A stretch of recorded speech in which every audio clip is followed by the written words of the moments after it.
Pugay kamay sa ating mga gwardya.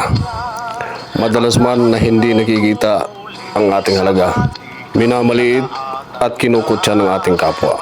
Dapat pa rin nating ipagmalaki ang ating napiling propesyon sapagkat malaki ang ating ambag sa seguridad at ekonomiya ng ating bansa.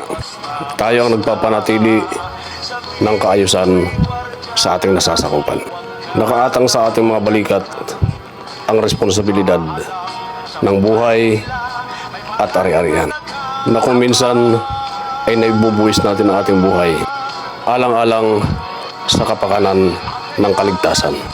Ito lang lagi ang ating tatandaan. Namumuhay tayo ng marangal at walang inaapakang kapwa. Naglilingkod ng tapat sa pamilya, sa lipunan at sa bayan.